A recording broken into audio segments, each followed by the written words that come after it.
Bismillahirrahmanirrahim. Assalamu alaikum, dear participants. Welcome to this session of textual study of the Quran. We'll be starting off with the literal and idiomatic translation from verses 91 onwards of Surah Al-Nisa. Although we had done some of these verses, but I'll start again so that the connection remains intact and we are able to smoothly navigate through these verses. Satajiduna akhirina yuriduna an ya'manukum wa ya'manu qawmahum. Sa is normally used in Arabic to actually denote something which is going to happen soon. So satajiduna would mean soon you will find.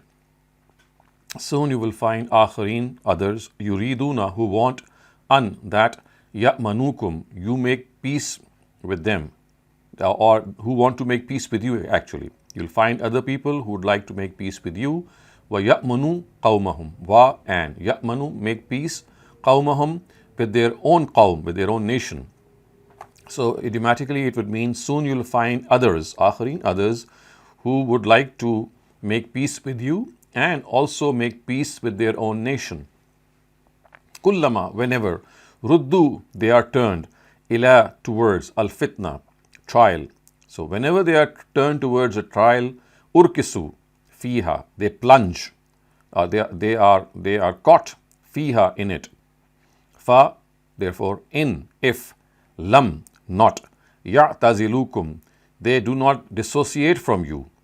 Wa, and, yulqu, ilaykum as-salama, this is like a single expression, and do not make peace or do not offer peace with you, and also not offer peace to you. Wa, and, yakuffu, yakuffu means abstained. Aydiyahum, their hands. So what is said here is that whenever they are called towards any trial, they actually are caught up in it. And therefore, if they do not abstain or keep their distance from you, illam ya'tazilukum, if they do not maintain a distance from you, wa yulqu ilaykum as-salama, and also, so lam, the word lam, which is a negation, is also working on the next expression. So it's like saying, fa illam ya'tazilukum wa lam yulqu. So if they do not dissociate themselves from you and also do not offer you peace, yulqu ilaykum as-salama, offer you peace. Wa, and yakuffu aydiyahum, and also they do not hold back their hands, which means that they start to attack you. Fa, therefore, khuzuhum, get hold of them. Wa, and, uqtuluhum, and kill them. Haythu, wherever, saqiftumuhum, you find them. So if they do not withhold their hands, you get hold of them and kill them wherever you find them. Wa, and, ulaikum, they. Wa ulaikum, these are the people, or they. Ja'alna, we have made, lakum, for you, alayhim, on them, sultana, an authority, mubina, clear. So these are the people against whom we have given you a clear authority. In other words, what is being said is that these are the people who would like that they make peace with you and they make peace with their own nation. But when they are plunged into some trial, they are caught into it, and therefore, if they do not desist from you and do not offer you peace and also not withhold their hands from you, then you get hold of them and kill them wherever you find them. And it is these people against which we have given you a clear authority, which means that we have given you a clear permission that you can attack them and then put them to your sword. Wa, and ma kana li mu'minin. So now, as the directive of fighting in jihad has just been given, there could be a chance that because Muslims were fighting other hypocrites who were living in far off lands or around Medina, and they were living amongst Muslims also. So therefore, there was a chance that if there is a fight and there is a war, then a Muslim soldier might end up killing another Muslim. And that is, of course, out of any not intentionally, but unintentionally. So now you can see that the directives of unintentional murder are being enumerated. Wa, and, ma, not, kana is limu'minin, appropriate for a mu'min, appropriate for a Muslim. So it is, and it is not appropriate for a Muslim, for a mu'min, an, that, yaqtula, to kill, mu'minan, another mu'min, another believer. So it is not appropriate for a believer to kill another believer. I mean, it is absolutely, in fact, if we use a proper idiomatic translation, it would be, it is totally forbidden. It is extremely unlawful. So otherwise, normally the word وَمَا كَانَ لِمُؤْمِنٍ has various connotations, but in the context, what it means is that it is absolutely inappropriate that a believer kill another believer illa except khata, by mistake. The only situation that is possible of killing another believer is by mistake. Wa, and man, he, katala, killed, mu'minan, a believer, khata'an, out of an accident or because of lack of intention, unintentional. Fatahriru, so therefore setting free, raqabatin, neck, mu'minatin, a Muslim neck. So raqabatin of course refers to the fact that a slave has to be freed, a Muslim slave has to be freed. Wa, and diyatun, and the diyat of course, which is a penalty, musallamatun, handed over, ila, towards, ahlihi, his family. So what would be done is that if a Muslim is killed unintentionally, as it says khata'an, then a Muslim slave must be set free as penance, as an atonement. وَدِيَةٌ مُسَلَّمَةٌ إِلَىٰ أَهْلِهِ, and diyat must be paid to his family. I have already explained this, that diyat actually refers to a monetary fine. Illa, except, an, that, yasaddaku, the family of the deceased forgives him. So if that is the case, then of course diyat would not be given. Fa, if, in. Fa is therefore, in is if, qana is min, from, qawmin, a nation, aduvvil lakum, aduvvin, enemy, lakum, to you. But if the person who is killed belongs to an enemy nation, belongs to an enemy, fa, if, fa, therefore, in, if, kana is min, from, qawmin, nation, aduvvin, who is an enemy, lakum, to you. But if the killed person belongs to an enemy nation, wahuwa mu'minun, but he himself is a mu'min, he himself is a believer, then fatahriru, fa, therefore tahrir, set free, rakabatin mu'mina, you just need to set free a slave. So in other words, if he belongs to a friendly nation, that would be a different case. But if he belongs to a nation with whom you have enmity, animosity, and the person who is killed is also a believer, then the only thing required is to set free a Muslim slave. Wa, and, in, if, kana is min qawmin, from a nation, bainakum, between you, wa, and, bainahum, between them, misaq, a covenant, an agreement. And if he belongs to a nation with which you and they have a misaq, you and they have a covenant, a treaty, then fa, therefore, diyatun, diyat, musallamatun, be paid, ila, towards, ahlihi, his family, wa, and, tahriru, setting free, rakabatin mu'mina, a Muslim slave. So now it is said that if the person he belongs to someone between whom you have a treaty, then you have to pay diyat to his family and also set free a Muslim slave. Fa, therefore, man, he, lam, not, yajid, finds, and he, a person who does not finds these slaves, fasayam, therefore the fasting, shahrain, 2 months, mutatabi'ain, consecutive. So this is the literal translation. Otherwise, idiomatically, it would mean that if you don't find a slave, and if he does not find a slave, which means the person who killed does not have a slave, he does not find a slave, فَصَيَامُ شَهْرَيْنِ مُتَتَابِعَيْنِ, then he must fast for 2 consecutive months. Shahrain, 2. Mutatabi'ain, consecutive. Tawbatam min Allah. This is from God, a tawbah. This is from God, a penance, repentance. Min Allah, from Allah, God. So this is from God, a tawbah. In other words, what is meant here is that this is the right way through which repentance has to be done. وَكَانَ اللَّهُ عَلِيمًا حَكِيمًا. Wa, and Kana is Allah, God, Alima, knowledgeable, Hakima, wise. And God is knowledgeable and wise.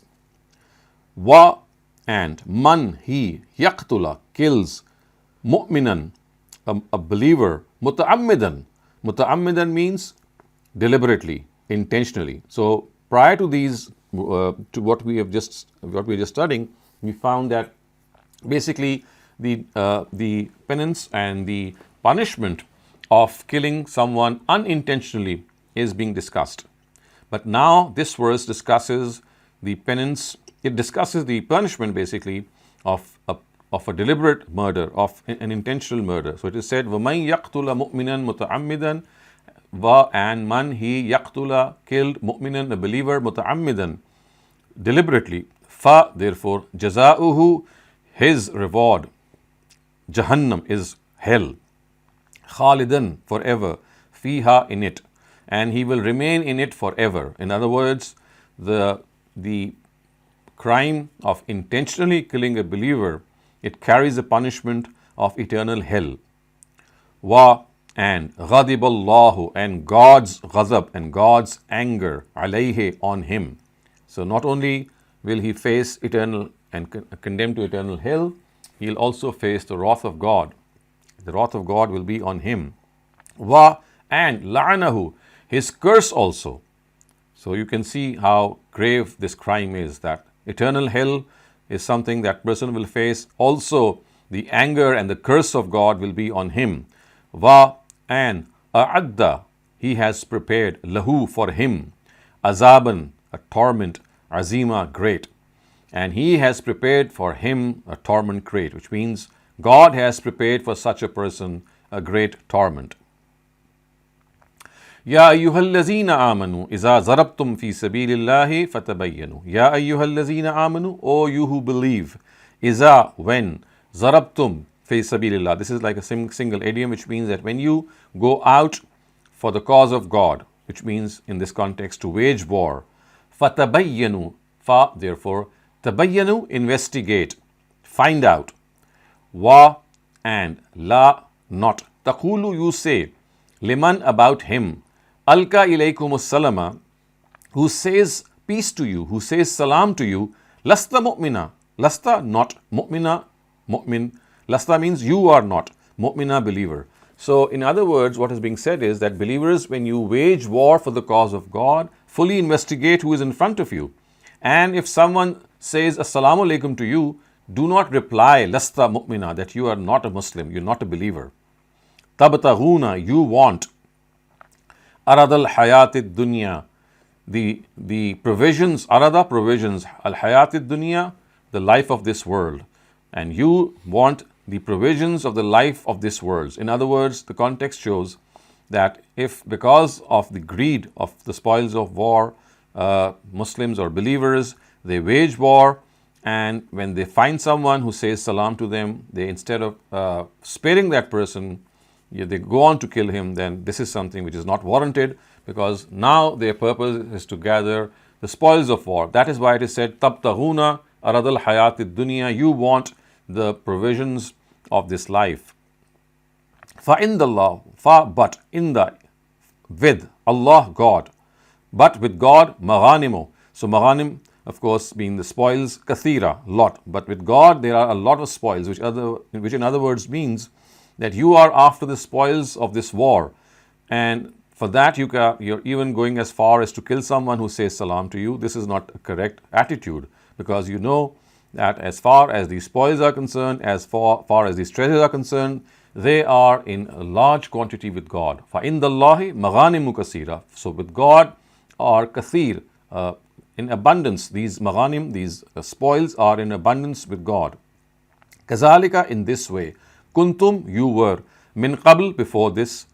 So you were like this earlier. What is meant here is that you were like this earlier, which means that before this situation, you of course did not have the guidance and you were in no position to wage war. But فَمَنَّ اللَّهُ عَلَيْكُمْ, fa, therefore, manna, show favor, Allah, God, but God showed favor to you, alaykum, upon you, and God showed favor upon you. فَتَبَيَّنُوا, therefore, fully find out, fully investigate. Inna, indeed, Allah, God, kana, is, bima ta'maluna, bima ta'maluna would mean aware, khabira, or bima ta'maluna would mean what you do, khabira is aware. So inna, indeed, Allah, God, kana, is, bima, what you, ta'malun, do, khabira, aware. So indeed, God is aware of what you do. لا يستوي القاعدون من المؤمنين غير أولي الضرر والمجاهدون في سبيل الله بأموالهم وأنفسهم. لا, not. يستوي, equal. القاعدون, who stay behind, who sit. The word qaida actually means to sit, and here the connotation is that they stay at home and do not go and wage war. من المؤمنين, from among the believers. So those who stay back from among the believers, لا يستوي, they are not equal. غير أولي الضرر. So غير أولي الضرر would mean without any handicap. غير, without, أولي الضرر, handicap. So in other words, what is being said is that those among the believers who sit behind in their homes such that they are not handicapped in any way, they do not have any disability, so they are not equal. With whom? Now the next clause tells us with whom. Wa, and, al-mujahidun, the fighters, those who wage war, fi, in, sabil, way, Allah, God. The mujahidun who wage war for the cause of God. Be, with, amwalihim, their wealth, wa, and, anfusihim, their persons. So what is being said here is that those who sit behind without any disability being their case, they are not equal to those who fight for the cause of God with their wealth and with their persons. Faddal Allah, faddala, made superior. Allah, God. Al-Mujahideen, the fighters. Bi amwalihim, with their wealth. Wa, and, anfusihim, and with their selves. So God has blessed the Mujahideen, God has blessed the fighters with their wealth and with their persons, and who He has blessed with, or upon whom this blessing has been given, or upon whom this superiority is, al-qa'idina. Allah, upon, al-qa'idina, those who sat behind in their homes, daraja, by 1 degree. So in other words, what is being said is that God has given 1 degree of superiority to the Mujahideen who fought with their wealth and with their children, with their persons, upon those who sat behind. So this is something which God has given. Wa, and, kullan, everyone. Wa'adallah, God's promise, al-husna, good. With everyone, God's promise is good. Wa kullan wa'adallahu al-husna.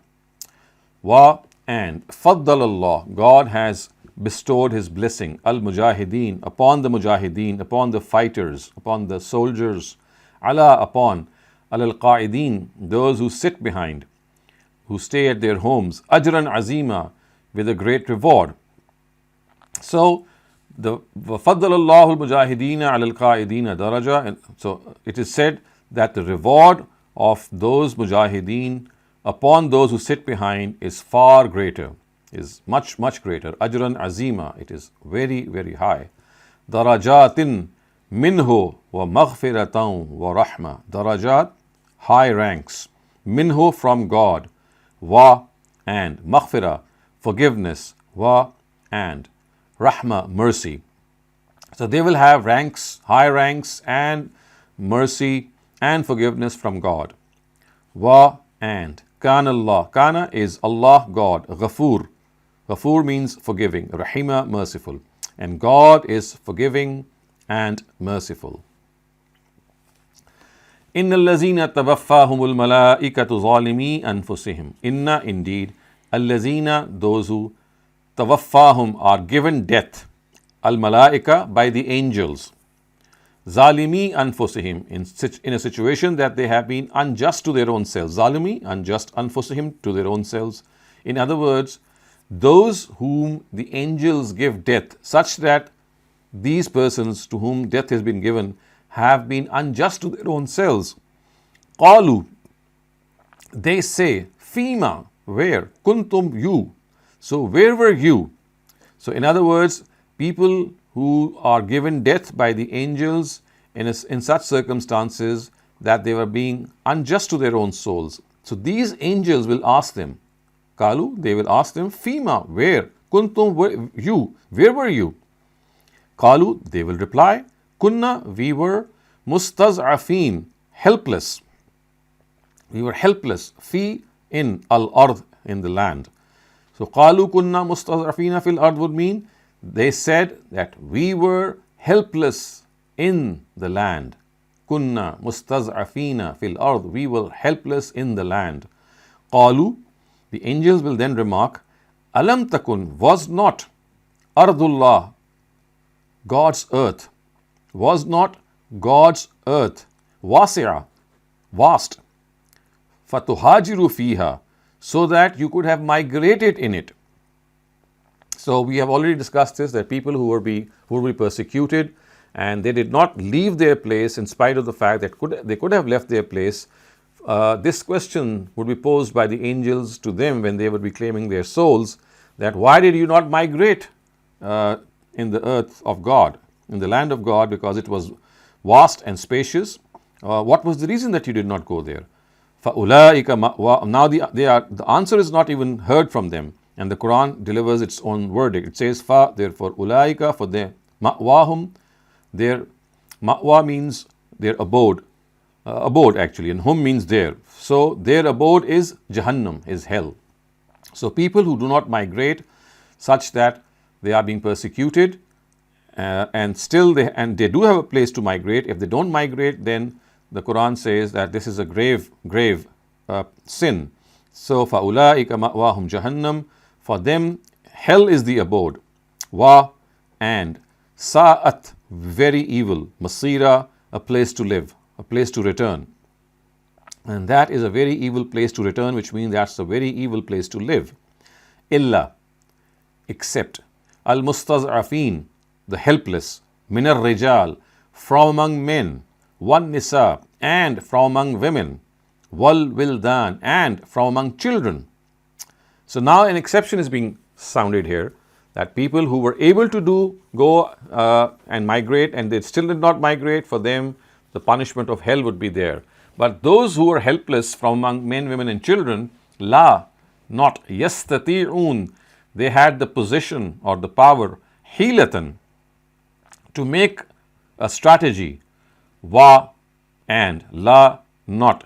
Yahtaduna means have a place, sabila, to go or to escape. So that would mean except people who were among men, women and children, and they were helpless and they could not devise a plan and they were not able to move out, then they are an exception to this. So in other words, what was stated earlier was that people who were in a position to migrate when they were facing persecution and they did not migrate, they would face eternal hell. But those who were persecuted and they could not devise a plan, they were not in a position to migrate, then for them this threat or this warning no longer is theirs. So they should not think that they are the addressees of this threat as well. Fa'ula, and that is precisely what is stated in the next verse. Fa, therefore, ulaika, they, asallahu. Asa is the same as sa. We have discussed this earlier, that asa and sa, whenever they come in Arabic, they mean, actually refer to the fact that soon this will happen. Fa'ulaika, they, asallahu, very soon God, an, that, ya'fuwa, forgive, anhum, from them. First, it is expected that for such people God will pardon them. فَأُولَٰئِكَ عَسَى اللَّهُ أَن يَعْفُوَ عَنْهُمْ. They, asallah, very soon, an ya'fuwa, would be pardoned, anhum, from them. I mean, this is like afa'an is a single expression with this proposition being collocated. وَكَانَ اللَّهُ عَفُوًّا غَفُورًا. Wa, and kana is Allah, God. Afuwan means forgiving. Ghafura, merciful. And God is forgiving and merciful. Wa, and man, he, yuhajir, migrates. Fi, in. Sabil, way. Allah, God. And he who migrates in the cause of God, in the way of God, yajid, will find. Fi, in. Al-ard, land. Muragaman kasira. So muragaman kasira would mean a lot of places. He will find a lot of refuge. Wasa'a, and spaciousness and possibilities. So in other words, it is being said that those who migrate for the cause of God, they will find the earth to be very vast and there would be a lot of possibilities for them. So they should not in fact get scared and withhold themselves. Wa, and man he yakhruj, comes out, mim baytihi, from his house. And he who comes out of his house, muhajiran, migrating, ilallah, towards God, wa rasulihi, and towards his messenger. So he who comes out of his house migrating towards God and his messenger, thumma, then, yudrikhu, comes to him, al-maut, death. Yudrikhu, comes to him, al-maut, death. And then death comes to him. Faqad, therefore, waqa'a.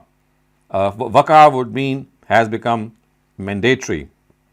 Ajruhu, his reward, alallah, upon God. So in other words, if you leave your home because of this persecution, going towards God and his messenger, and then death overtakes you, faqad waqa'a ajruhu alallah, then such a person will be definitely rewarded by God. In other words, it is incumbent upon God to reward him. Waqa'a ajruhu, then it is incumbent alallah, upon God. Wa kana Allahu ghafooran rahima. Wa, and kana is Allah, God, ghafoor, forgiving, rahima, merciful. And God is forgiving and merciful. Wa, and iza, when, darabtum, you strike or you travel, fil ard, in the land. And when you travel in the land, fa, therefore, laysa, not, alaykum, upon you, junahun, any sin, an, if, taksuru, you reduce, minas salah, your prayer. So when you travel in the land, of course this is referring to traveling for the purpose of jihad because of the context. Wa iza zarabtum fil ard, when you travel in the land for jihad, it is no sin upon you if you reduce your prayer. Laysa alaykum junahun, it's no sin upon you that you reduce your prayer. In, if, khiftum, you fear, an, that, yaftinakum, will put you through trial, allazina, those who, kafaru, who have disbelieved. So if you fear that those who have disbelieved, they might put you into some trial, which means that they might inflict some hardship on you, it is not in any way, and you should not fear that this is something that you have done wrongly. If you fear that this is going to happen, then you can certainly shorten your prayer. Inna, indeed, al-kafirina would mean the disbelievers, kanu, were, lakum, towards you, aduvvan means enemies, mubina, clear. Indeed, the disbelievers, or in fact, if we give due consideration to the article alif lam appended to kafirin, it would mean indeed these disbelievers, kanu lakum, are for you, aduvvam mubina, clear enemies. So these disbelievers are your clear enemies, what is implied here. So with this we come to, and in fact we have a couple of more verses left. So wa iza kunta fihim wa aqamta lahum as-salata faltaqum ta'ifatum minhum ma'ak wal ya'khuzu aslihatahum. Wa, and, iza, when, kunta, you are, fihim, among them, fa'aqamta, and you stand, lahum, for them, as-salah, the prayer, faltaqum, should stand, ta'ifa, a group, minhum, from them, ma'aka, with you.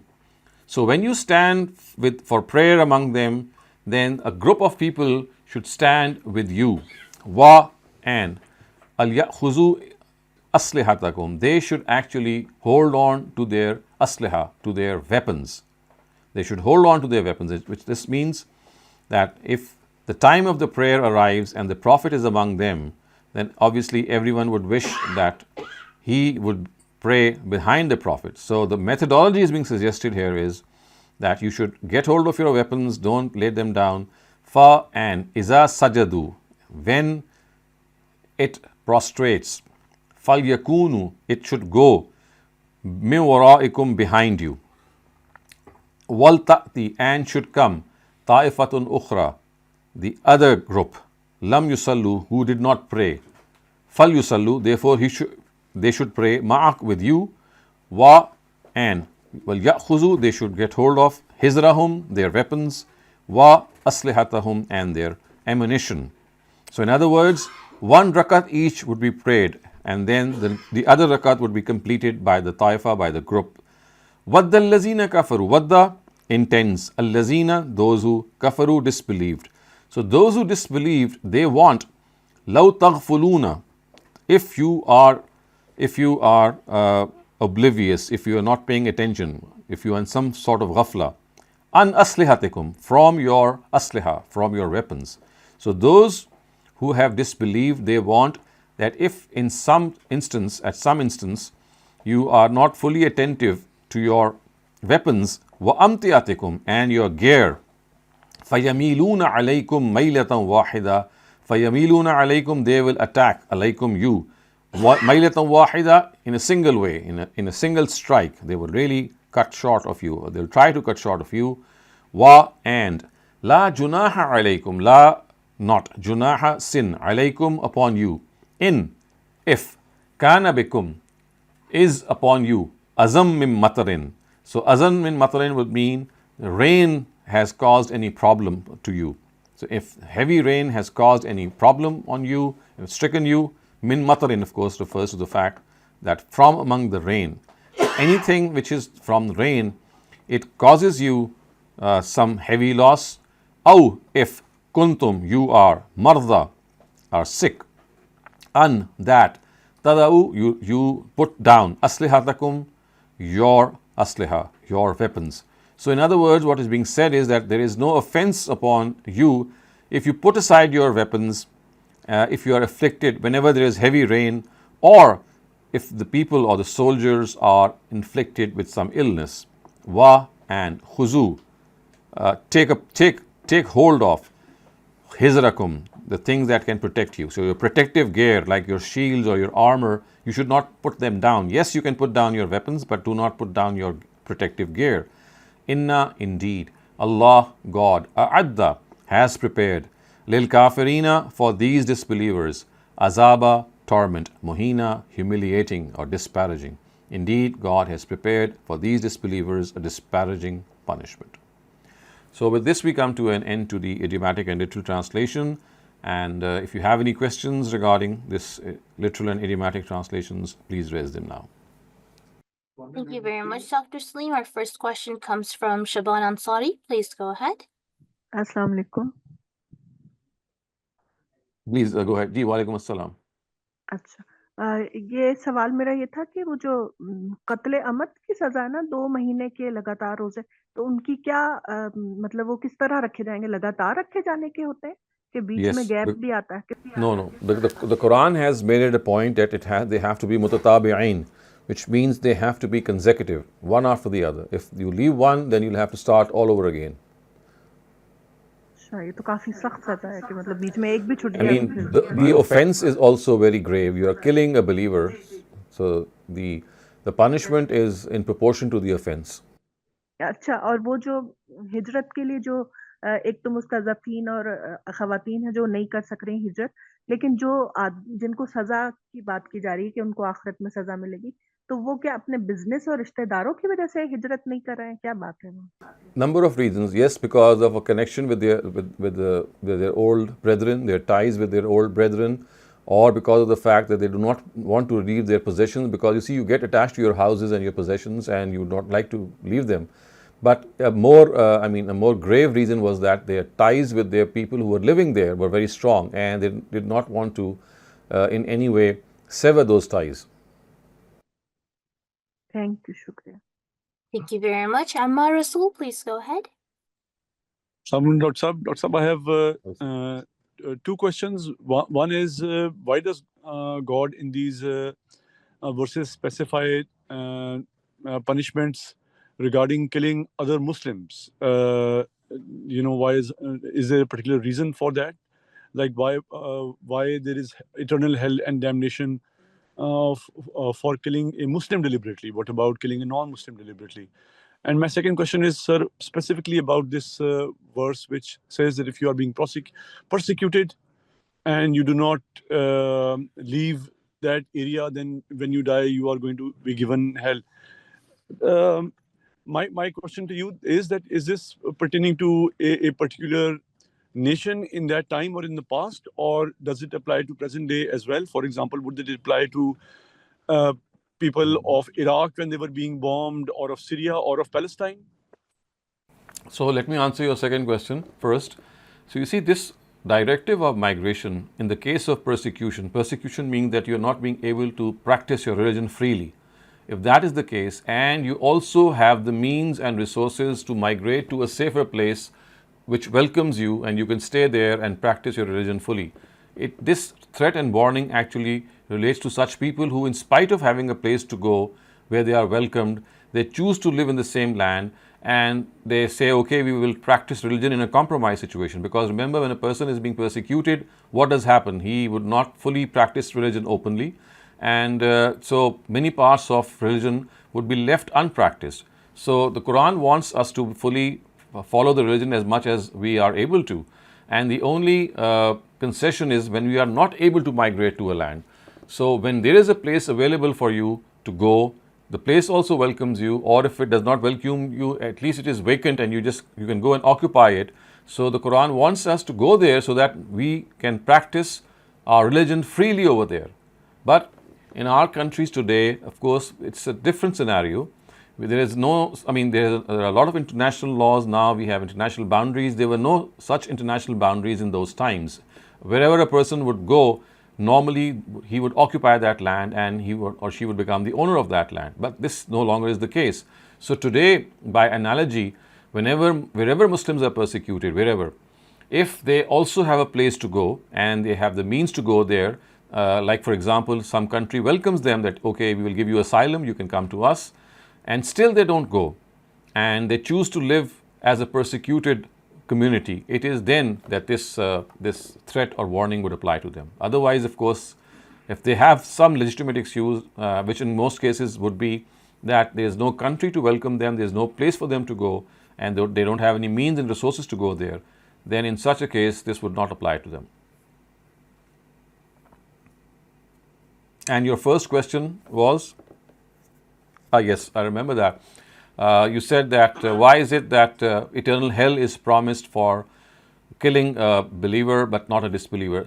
Well, killing a disbeliever has been clearly spelled out that you will be deserving eternal hell. As far as killing a non-Muslim is concerned, that has not been spelled out because, of course, in such instances, killing a non-Muslim, if they are at war, that would amount to an entirely different thing.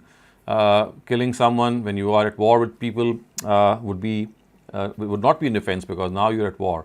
But if in peaceful circumstances you end up killing a non-Muslim, I think that this is a question which the Quran has left unanswered according to the situation, and it may well be that if the situation is such that the person deserves no lenience, then maybe the same punishment would be given to him. But if there is some lenience, for example, if the person who he has killed, to that person the truth had been revealed in its ultimate form, and that person had intentionally denied the truth, or he had become an enemy of God, then I think that this could be one instance in which any concession could be warranted. But as I said, this has not been explicitly stated by the Quran anywhere.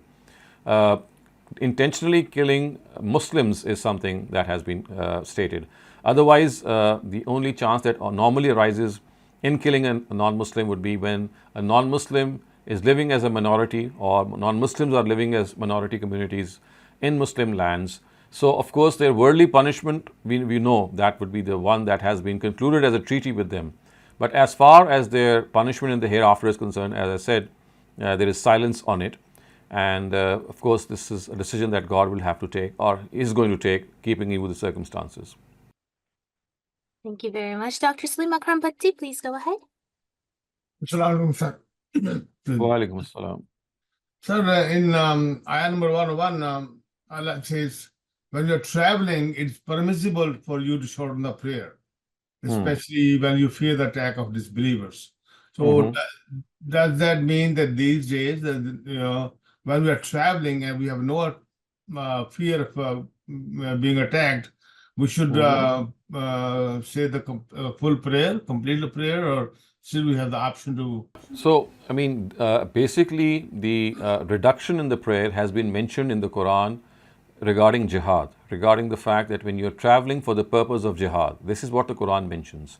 Now, what has been done here is that the Prophet, by analogy, has taken hold of this verse and extended it to all kinds of traveling, all kinds of journeys. And that is what we call that because of the commonality of illah, the commonality of the reason, he has extended this directive to other forms of travel. Because what exactly is the nature of a travel?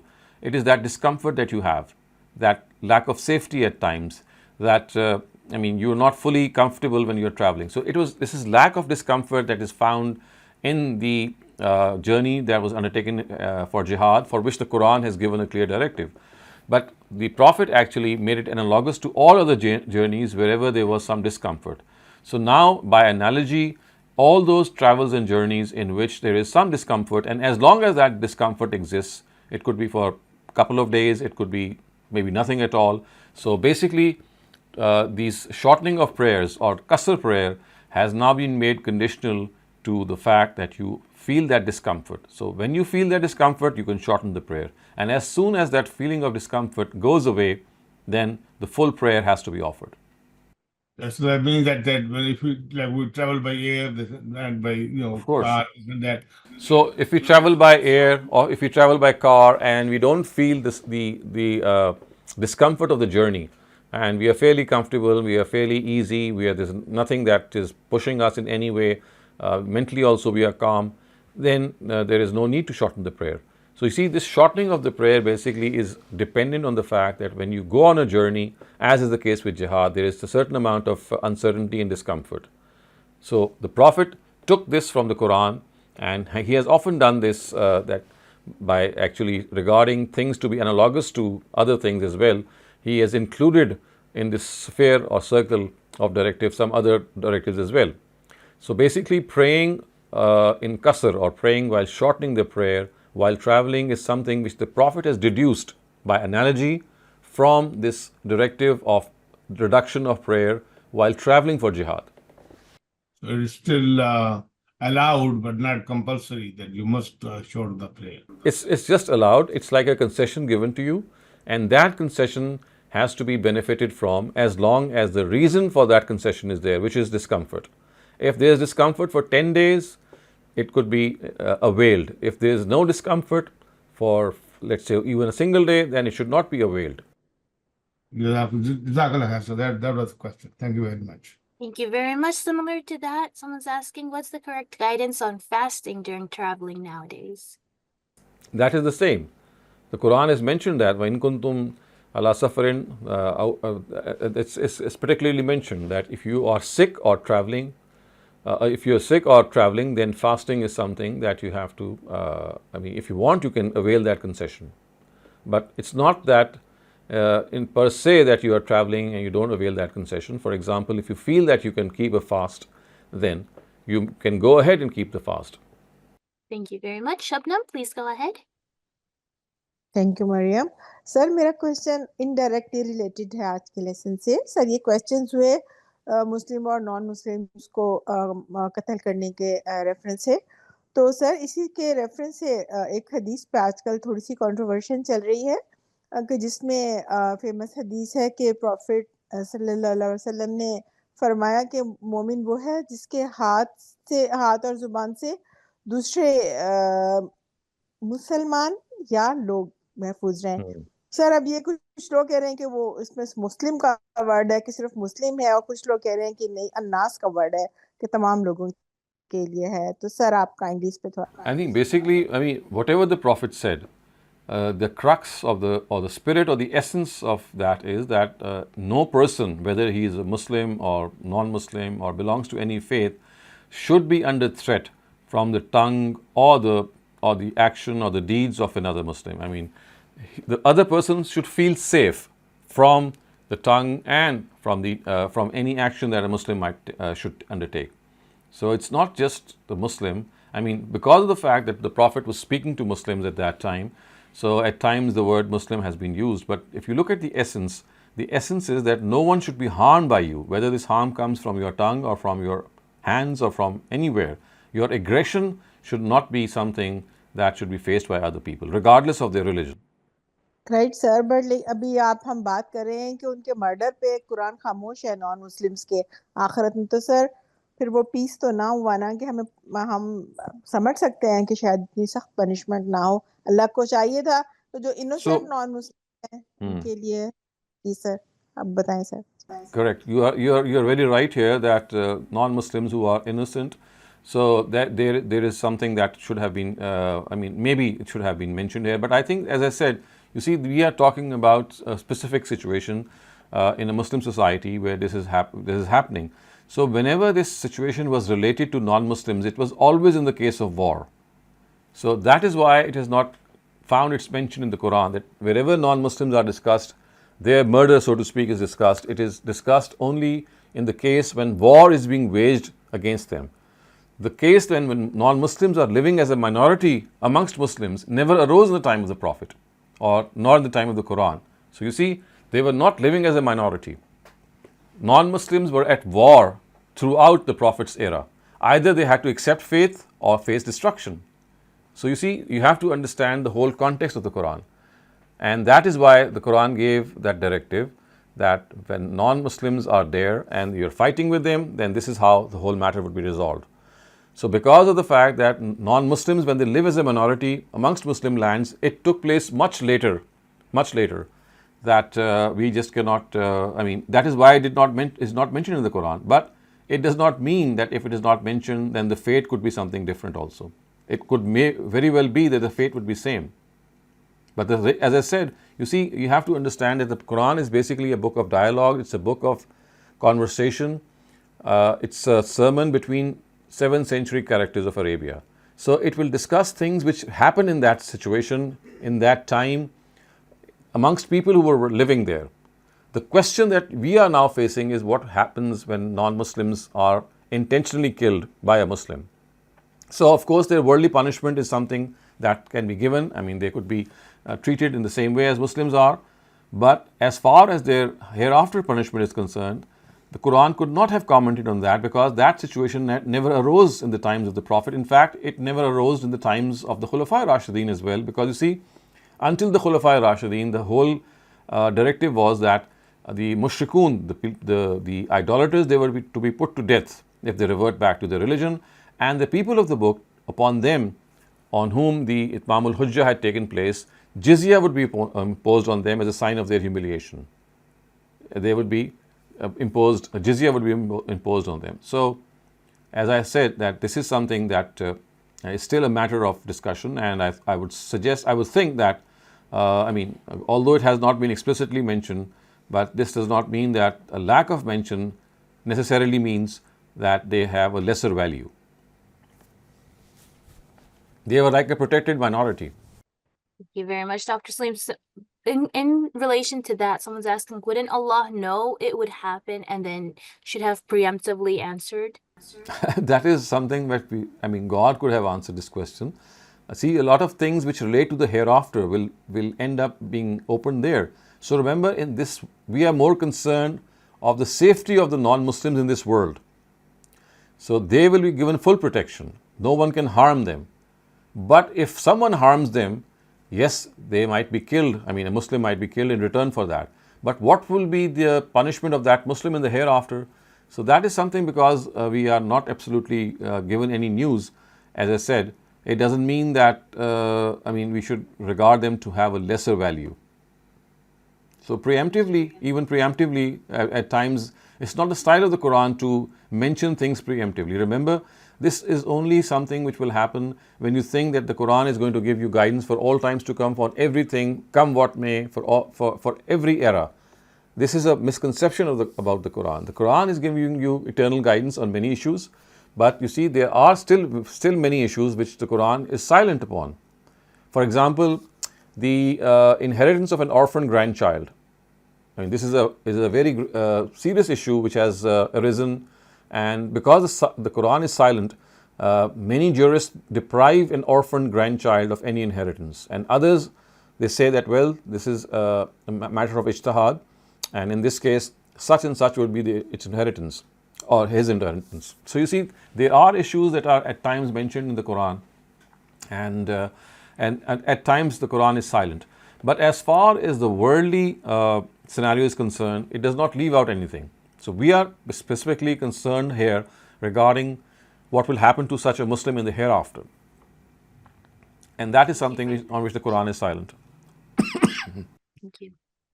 Thank you for the explanation, Dr. Saleem. Shabana Ansari, please go ahead.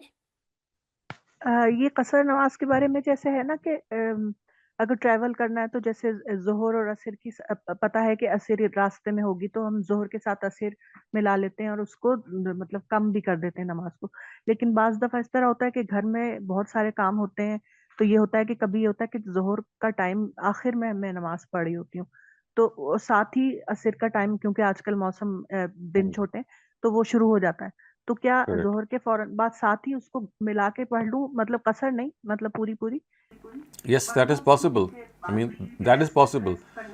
I mean, what you're doing is you're offering both prayers on their own times. It's just that they are exactly becoming adjacent. Once the first prayer finishes, the time of the next prayer immediately starts. So you're still praying those two prayers on time. The only thing is that they are being done consecutively. Thank Ammar Rasul, please go ahead. Ji, Assalamu alaikum, Dr. Sahab. Dr. Alaikum Sahab, my question is still related to this line of questioning that you have been facing today. So, Dr. Sahab, I wanted to ask you about this verse specifically that Muslims often quote, when Islam is represented in the West as a violent religion, that, the killing of one person is as if you have killed all of humanity. So, the context of that verse is, sir, is that about killing Muslims only, or is that verse about killing any person, no matter what nation or religion they may belong to? And also, sir, specifically about the verses that were discussed today, we always take pride in that Quran is or Islam is a universal or humanist religion, and it does not differentiate between nations and people. Yet, in these verses, the punishment of non-deliberate accidental murder of somebody from your own nation or somebody from another nation, the repercussion of that is different. So why does Quran differentiate between? You see, it is different because the Quran says, "Aduwwil lakum," they are at war with you, they are your enemies. So you see, it's not a simple thing that they are at peace with you or they are your allies. The difference here is that now they are at war with you. And when they are at war with you and when they are attacking you, then when they have become enemies, then diyat has not been made mandatory. It's only mandatory when they are your allies. So that is the difference. It's not because of any other way. I mean, even amongst Muslims, there could be situations that a person is a Muslim, but that Muslim actually belongs to an enemy country or an enemy itself, and he's part of that. Then, I mean, there has to be a difference in the law. I find it to be very, logical. So my first question was about the famous verse where the Quran says that the killing of one person is equal to the killing of all. So this is for everyone. This is regardless of faith. And when you kill some innocent person, whether he is a Muslim or a non-Muslim, then you have done a very grave thing, and it shall be punished in the eyes of the law. So as far as this world is concerned, I mean, the Quran has made it unequivocally clear that they will be punished. So remember, we were discussing the fate of a Muslim if he kills a non-Muslim, what will happen to him in the hereafter. So what I said was that it is here that the Quran seems to be silent. It's not silent as far as this world is concerned.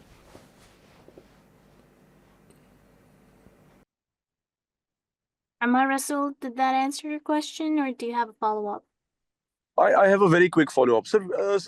In a previous in answer to a previous question, you said that the Quran is quiet about the punishment of killing a non-Muslim in this space or Not in this world, in the next because world. this situation did not arise. yes, in the next world. Sorry, yes, you're right. Because this particular situation, did not arise in the times of the revelation of the Quran. But sir, equally, this situation where a Muslim was killing another Muslim situation arise during the revelation of the Quran, and according to my limited understanding, it did not. But the Quran has laid out a very clear punishment for. No, this is not correct. I mean, the Quran has said that if he belongs to an enemy nation with whom there is a pact, then the situation will be different. But if he belongs to an enemy with whom there is no pact, then the situation would be different. So the Quran has actually discussed this worldly punishment in both cases.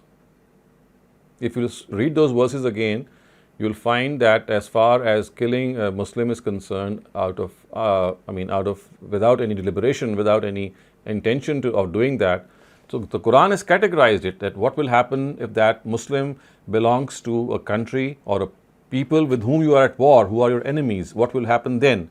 And what will happen to those in the case in which there is no such thing, and he belongs to, he's in a normal situation. You're not at war with that enemy, or he's not an enemy. That enemy does not exist, in fact, and you just end up killing the person unintentionally. For example, by accident, you are going for, let's say, for some hunting, and you're hunting birds, maybe, or you're hunting an animal, and you end up accidentally killing a Muslim. That is something that can always happen. So you see, anything that could have been envisaged in that particular scenario was delineated, and that too, if it was not going to take place at that time, even in a later time, was also delineated. The only thing that we find missing here is that what will be the fate of such a Muslim in the hereafter. That is the only place where the Quran is silent. Thank you very much, Dr. All right, sir. Thank you very much. Thank you. Related to Amar's question, person's asking, does this apply to revenge killing as well? Because we can take equal revenge. Well, we cannot take equal revenge by killing someone. In that case, we have to register a case with the state authorities. We don't have the right to take the law in our own hands.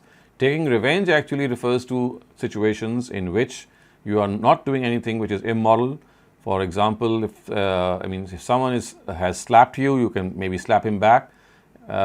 Things in which you can behave in an equal way. But if someone has taken someone's life, then you cannot take that person's life. You'll have to go to the authorities, register a case with them, and then prove that that person had killed that person, and then the state authorities will implement the punishment.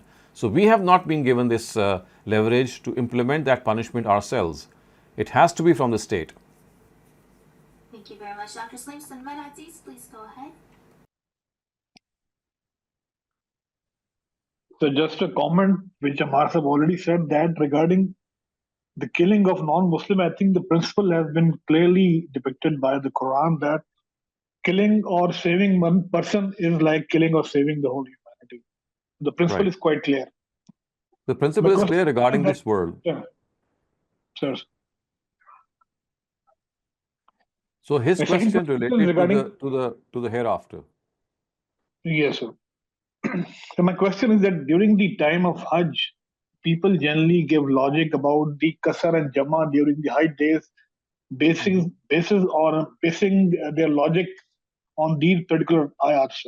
Despite the fact I tried to convince them that it is, as the Hajj is a tamsil of jihad, and even the local Sahaba that came from Makkah also prayed in Qasr and Jama, where people were thinking that the Qasr and Jama during Hajj is because of this, you can say, leniency regarding traveling and putting your prayers in half or Jama. No, that's not the case, because you cannot convince them. I mean, all that you can do is just present your opinion and let them do what they like. You see, we should give up this attitude of trying to convince people. We should try to present our viewpoint with reasoning and then let the other person decide. It's not the right way that we try to make it a case in point and try to convince people in our favor. This can create a little bit of discomfort. So the best way is that you present the opinion with its reasoning, arguments and proof, and say that this is how I understand it. And this is enough for the other person to make him realize in a subtle way that please do consider the reasoning of what I am doing. Thank you very much, Dr. Saleem. The next question asks if someone, I think this is unrelated. So, but we have like 30 minutes, about 20 minutes left. Should we move on and then come back to the last 10 minutes for unrelated questions? Okay, let me see. Okay, I think I will not move on to the next because it's like a longer passage. Let's devote the remaining time to the questions that we have for now, or even those which are not related. Okay, thank you. So this question asks, if someone were not to learn how to read Quran, but only learn the Islamic teachings from other people's interpretation, for example, watching your channel, would they be liable to any sins for having no direct connection to the Quran? That cannot be said in any explicit way. If you are understanding the Quran through a translation or through some scholar or through any means, because you see, the purpose of the Quran is to give you guidance, and that guidance can be gauged and obtained through such channels like understanding the Quran in the language that you are conversant with.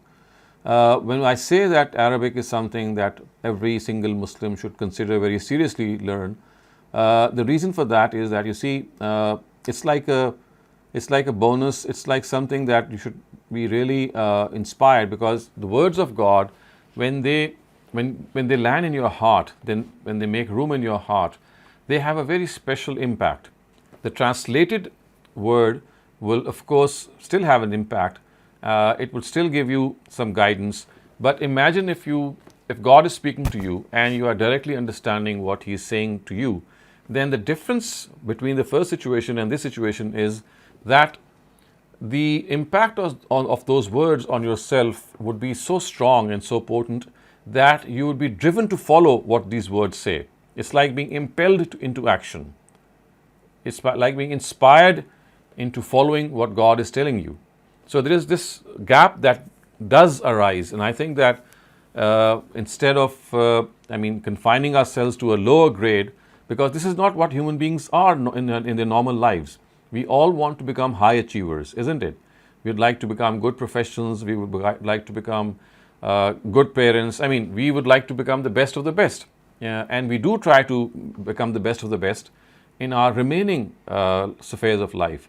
So why not in this sphere, that this is like something that you should aspire for. It is like a target that you should try to achieve, because this is something that is going to really win a lot of favor for you before God. It's going to make you a person whom other people can look up to. It can make you a very high achiever as a human being and as a Muslim. So instead of thinking of this as an acceptable thing, I think we should think of this as an opportunity, as a big chance that we can avail to become very close to God by being inspired by His message from His very words. Thank you, Dr. Saleem. Akram Bhatti, please go ahead. Thank you, Mariam. Assalamu alaikum, sir. Sir, when somebody dies and you go for this condolence, we normally read Surah Fatiha and 3 times Surah Ikhlas. Can we, is this the only thing we can do? We can, say any other dua? Actually, reading Surah Fatiha or Surah Ikhlas has absolutely no basis. If you read these surahs, they are just prayers for guidance. Surah Ikhlas is an expression of monotheism. When you go for condolences to meet a person, the best way would be that you pray for the forgiveness of the departed soul. There are so many duas, there are so many supplications in the Quran, in the Hadith, in which you can pray for the departed soul. So the best way would be to offer your condolences by reciting those duas or those supplications. Surah Fatiha and Surah Ikhlas, it has no basis at all. These things have become famous and they have absolutely no authenticity. Yeah, actually, I'm asking this question because my sister expired last week, and yesterday I had people come over, say condolences, and I said, Did you say your sister expired? Yeah, Mr. passed away about Oh, a week ago. very, very sorry to hear that. Inna lillahi wa inna ilaihi rajiun. May God raise her ranks in paradise and forgive her. So people are over, and I was teaching my grandchildren how to say condolence, prayer for the deceased, and one of the persons said, "No, we are told that we should read Surah Fatiha and Surah Ikhlas 3 times." And I said basically the same thing in my words, what you just said, but So you see, the litmus test is very clear. If you read Surah Fatiha and read the translation of Surah Fatiha, it has nothing to do with anything with the departed soul. It's a guidance for people who are living. Ihdina Siratal Mustaqim. And Surah Ikhlas is just an expression of God's monotheism. The question was raised that, because I said you can read, I said you can read Surah Ayat al-Kursi, that's also a great ayah. And one person said, no, we are told that Surah Ikhlas is equal to 1/3 of the Quran. So when we say 3 times, we read the whole Quran. Every time it is 10 times. So that was a question. So I said, So you see, this is basically an approach that we have been taught from our childhood, in which you are counting your fingers for reward, and that has taken its toll. So instead of delving deep into the meanings of a surah, trying to understand what it stands for, the guidance it gives for, we are more interested in counting its equivalence with the rest of the Quran. And this is an unfortunate approach that has been rampant. It is very common in the whole of the Muslim Ummah, and it is one of the reasons that it has set us afar and apart from the Quran. Jazakallah, sir. Thank you very much for clarification. Jazakallah. Thank you, Dr. Saleem. The next question is asking, which dua would you suggest for condolences? They would like to change this practice in their family. Well, there are so many du'as. Allahumma ighfir lana zunubana wa israfana fi amrina rabbana innana sami'na. I mean, you just Google the word ighfir lana, forgive us, and you'll find a bunch of prayers from the Quran, and many of them from the Hadith as well. Thank you, Dr. Saleem. Calling for more questions, and until we get more, I had a question. So, in terms of like attacking believers, now between Saudi and Yemen, there is this ongoing war, and Saudi's excuse is that it's the Houthis that are at fault. But just because they're Shia doesn't make them non-Muslims, right? So, like, what Right. would that count as? That would be an absolutely unwarranted war. If you're fighting people because of their faith, you think that they have become non-Muslims, it has absolutely no grounds in religion. It is a gross misinterpretation. You cannot fight people. You see, there is just one ground which is mentioned in the Quran on the basis of which you can fight another country, and that is injustice and persecution suffered by that nation at the hands of its rulers. And that, of course, in modern circumstances, what would it translate to? It, number one, would translate into the fact that, remember, you're not living in those times, 14 centuries ago, in which you were not bound in any treaty. Today, almost 190 or maybe 200 nations of the world, they are bound in a no-war treaty and are signatories of the United Nations Charter, which would mean that unless you first undo that status, you cannot take any aggression. Secondly, if you have any diplomatic means to create pressure and exert pressure on the nation which is causing this injustice and persecution, that has to be exerted. Thirdly, the rest of the world powers, they have to be they have to be asked and motivated to exert pressure on such people. And if all these measures fail, then you have to realize that if you take up arms and attack that persecuting country, are you in a position to win that war, or is it like a suicide mission? I mean, you don't have enough means and resources to conquer that.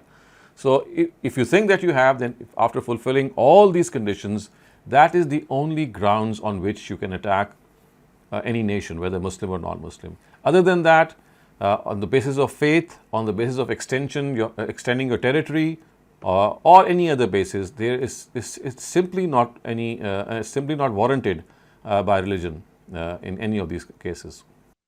Thank you very much for that explanation, Dr. Saleem. The next question asks, when reading the Bible, how can you differentiate between the truthful and corrupted parts of the text? Is the criteria as long as it doesn't go against the Quran, it is true? This is because you see, when you find something which is not against the Quran, now of course we would now think that whatever is being presented mostly would be history, because if it be something which relates to religion, the Quran would have covered it. After all, what else is it covering? So now we come across details of some maybe historical happening. So in that case, we will be basically historically analyzing that whole event. Maybe a war that had taken place, maybe anything that had taken place which is not covered by the Quran. So it would be basically an event of history. So principles of historical criticism have been enumerated by scholars. They would be applied, and we would try to find out whether the incident that is being reported could be true or not. And yes, there could be a situation in which we are maybe led to believe that we cannot give a value judgment, we cannot give a final judgment. Then yes, we will not give any judgment. So you see, all these things can arise. But remember, in case of religion, wherever there is something which is mentioned as part of religion in the previous scriptures, then you cannot find anything which would not be discussed in the Quran as well. That has to be discussed in the Quran. And so you are safe as far as following the Bible is concerned regarding religion, because in that case you are able to compare it with the Quran. It's only in historical sequences and incidents in which at times this does not become possible, and for that we will use this methodology of history. Thank you very much, Dr. Saleem. Calling for more questions, you may raise your hand or put them in the chat. Until then, I have another question for you. So yesterday you mentioned that if somebody had been sexually abused or harassed, that they should come clean to either their partner or their potential future partner, right? But don't we know that also if somebody had like sex before marriage, for example, if Allah has hidden that, then they should expose themselves. So like, why is it for abuse that they need to come forward, but not for if they had lived like a wrong life? I did not say that you have to come forward. I said if you have been pointedly asked a question that before marriage, were you in any sort of sexual relationship or something like that? I mean, if you asked a question, then you cannot lie. So I was referring to a question in which your potential fiancé or spouse might ask that. But in the other case, if such a question is not asked, then I think it's a question of your own strategy. I mean, it could work both ways. And you can always take that risk in which if God has actually not exposed you, you can choose to remain in that situation. But then there's this risk that you should always be ready and prepared to take, that after marriage, if this question is posed by your marriage partner, and then you say that yes, this happened before marriage, and he or she might say that why didn't you disclose it to me, then you should have a very an answer that could satisfy your spouse or your marriage partner. And if that is not the case, then of course you should be prepared to face the music, which means that in that case, if the spouse decides that he or she would not like to continue the marriage, well, that is a risk that would be there. So I said that is a question in which you can basically exercise your own judgment. But if you are being pointedly asked this question, then what would you do? In that case, I think you should not cover up. Thank you very much for that explanation. I took it as the situation rather than being truthful, being like your answer. So thank you for that clarification. The next question asks, what is the reward between praying alone and in congregation? And is it true that your salah's rewards get multiplied by 70 if you clean your teeth before praying? Between what? I couldn't get the last part. If you clean your teeth before praying. Clean your teeth before praying.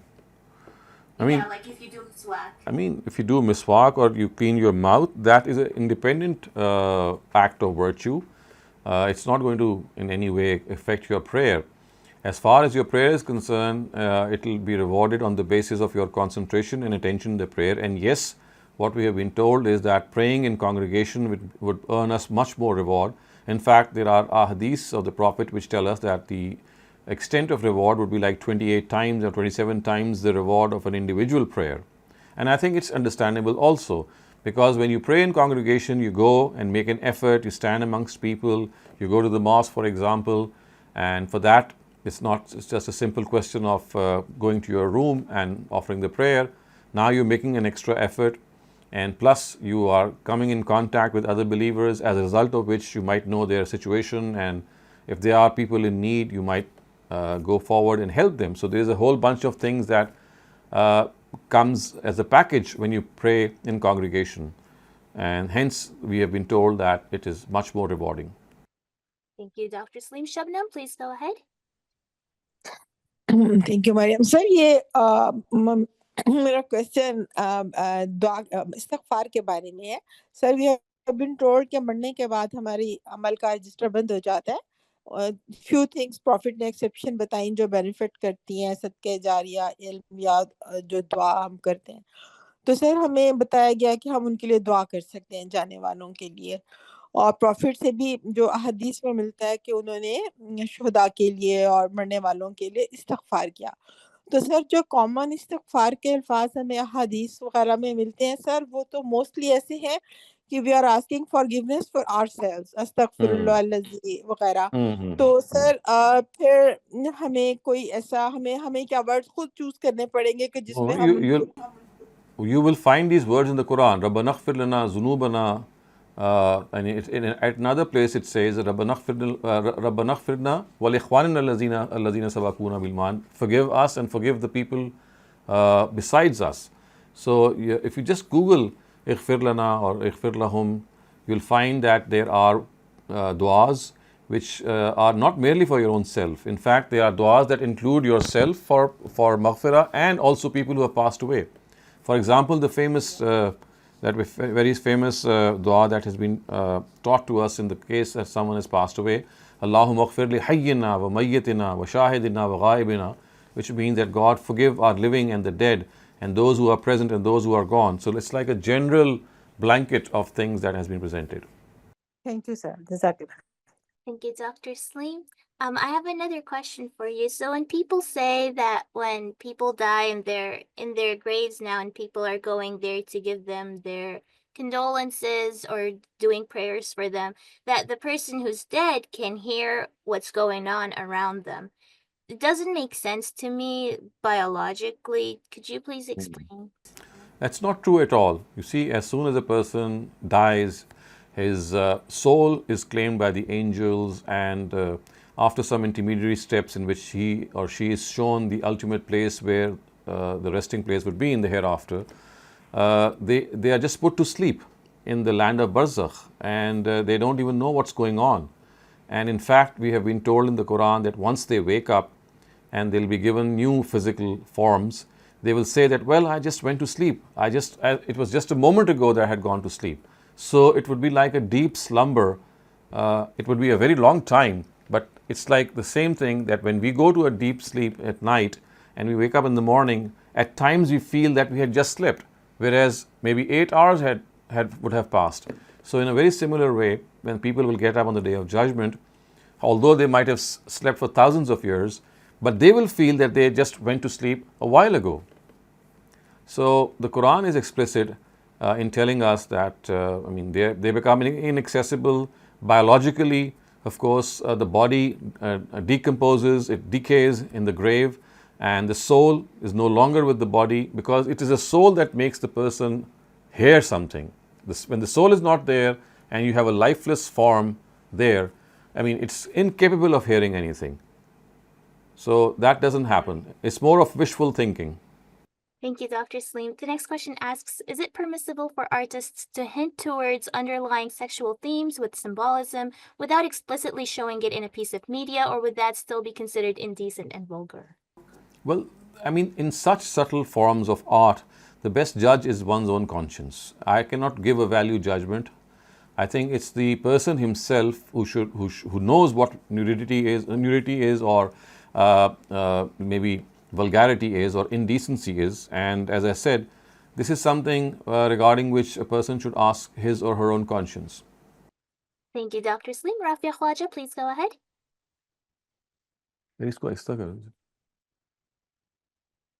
Rafia? Dr. Shehzad, people often talk about kabar ka azab. So I have not understood when one does. I have explained this torment of the grave. One is not going to be questioning the cover, is it? True. You see, I have explained this. It's not true. I have explained this on a number of occasions that there are two categories of people who die. One of those categories is that a person is the addressee of a messenger of God to whom truth has been unveiled and exposed and communicated in its ultimate form. And for them, of course, they will be questioned in the grave, of course, which means that their own souls in the land of Barzakh would be questioned. And the question, of course, would be something which is very telling. It's very logical. The questions, for example, would be that, do you know this person who came into your life, referring to the Prophet? So there's a whole category of people about whom the grave punishment is going to be there. They are these people who would be living in the times of God's messengers, and they would have deliberately denied the truth. But for other people who are living in the post-prophetic era, like people like us, for us there's not going to be any questioning in the grave. So that questioning is reserved for people who are the addressees of God's messengers, and we have a clear example of that in the Quran, because the Pharaoh, as we know, would be asked this question, and it is said in the Quran that he is shown his place of hell in the hereafter every day. He is presented before that, and this becomes a torture for him for what he did in denying Moses in his own lifetime and doing other crimes in spite of being convinced against them. So as far as the addressees of God's messenger are concerned in the prophetic era, because to them their account is settled in this world, so that punishment is going to take place in the land of Barzakh as well. But people who live in the post-prophetic era, people like us, our account, it is yet to be settled. The scale or the mizan, as the Quran says, has to be set up on the day of judgment. People's deeds will be weighed in that scale, and once a decision is taken regarding a person's fate, only then a person can be punished or rewarded. So remember, in the land of Barzakh, in the post-prophetic era, people who are sleeping there, their account has not been settled as yet. But in the prophetic era, every person's account is settled in this world because of their deeds, because of the fact that the truth has been communicated to them in its ultimate form. So the ahadith which speak of this torment of the grave, and one of the verses of the Quran also, relates entirely to the people who live in the prophetic era. So will they be punished when the Qiyamah comes? Again, they'll also be punished? Yes, that is what the Quran says, that they will be having these three forms of punishment. One, in the world. Second, during Barzakh, the life of Barzakh. And third, on the day of judgment. Because their nature of denial is not simple. They saw a messenger of God. They were convinced of the message that that messenger was delivering. They were absolutely sure that he is right. But out of arrogance or jealousy or any other reason, they opted not to accept him. So the Quran says that, the Almighty says that this is such a grave punishment that it warrants a lot of, it warrants the wrath of God, it warrants this grave punishment, it warrants the fact that in this world you will be destroyed, and your punishment and humiliation will continue in the next world as well. Thank you. Thank you very much, Dr. Saleem. Ahmed, please go ahead. Assalamu alaikum, sir. Sir, Surah Fatir mein, ayah number 22, وَمَا يَسْتَوِي الْأَحْيَاءُ وَلَا الْأَمْوَاتُ إِنَّ اللَّهَ يُسْمِعُ مَن يَشَاءُ وَمَا أَنْتَ بِمُسْمِعٍ مَّن فِي الْقُبُورِ. Isko zara explain kare, because Allah says that He will make it listen to whoever He wants to, but then He says وَمَا أَنْتَ بِمُسْمِعٍ مَّن فِي الْقُبُورِ. So that is what is being said. You are not going to make those people hear who are in the grave. وَمَا أَنْتَ بِمُسْمَعٍ بِمَنْ فِي الْقُبُورِ. That's exactly what is being said. That there is no relationship. It refers to this world. If God wants, He can make anyone hear anyone. But in the case of people who are in the qabr, in the kubur, in the graves, then you are not one who's going to make them listen. It's like a general statement. It's like a general statement that if God wants, He can do anything. You see, you have to understand that wherever this word man yasha is used, it is just referring to the authority of God. It's referring to the fact that when He decides some matter to have it done, no one can stop Him from doing. If He wants, He can do this, but it does not mean that He is going to do this. It only speaks of His authority. Okay. Jazakallah khair. Thank you. Thank you very much. Our next question asks, is reciprocating a gift of non-Muslim celebrations haram? Could not get you. Is what? Celebrating? Haram to reciprocate a gift from a non-Muslim celebration. Certainly not. Why would it be haram? If someone is, if a non-Muslim has gifted something to you, and you want to reciprocate by giving something else to that person, why would it be? Their religion, for example, like a shabnam or something like that. Like a what? Like shabnam or something. Shabnam. So what it is wrong with Is it shabnam? Sorry, I might be making, like Hindus, they have, shagun? Is it shagun? Shagun. Maybe. I think Or like Shagun, I say think somebody's celebrating Christmas and then they give you something Christmas related. there's nothing wrong with that. What would be wrong with that? I mean, you see, you have to understand that when things become wrong when there's something morally wrong in them, when there's something wrong with regards to your faith in them, or some superstition that might be attached to them. When a person is giving you a Christmas gift, what exactly is he doing? I mean, is some belief attached to it? Is it that when you receive that gift, you become a believer that Jesus is the Son of God? Of course, that is not the case. It's a simple question of receiving a gift. Thank you very much for that explanation, Dr. Saleem. The next question is, are you allowed to keep your eyes closed in sujood? Well, normally when you're in sujood, your eyes automatically get closed. So it's up to you. There's nothing this is wrong in them. I mean, it's like a natural posture, and at times automatically your eyes get closed because of the fact that, I mean, there's so much darkness, because your eyes are touching, literally they're touching the ground, that you feel more comfortable when they remain shut. But if you think that there is a way to still make them open, that's fine. I mean, there's no rule of thumb or no restriction in either closing them or keeping them open. Thank you. The next question asks, what are the essentials of an Islamic state, like al-Khilafah? Well, this is a question that requires a lot of detail. Khilafah, or Islamic political system, is something that we have discussed in our Mizan lecture series. So I would advise the questioner to please look at the political Sharia that we discussed in 3 or 4 sessions of Mizan lecture series. Thank you. And why is it forbidden to have cremation?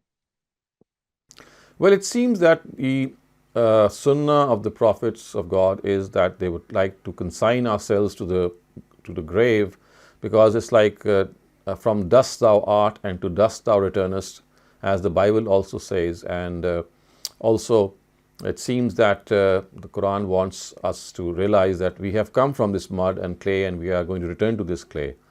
That is the best that I can say. Obviously, we have not been told the reason, but I think the reason perhaps is that to make us realize that we have born from this earth, we have been created from this earth, referring of course to Adam, and our destination also is back in this earth.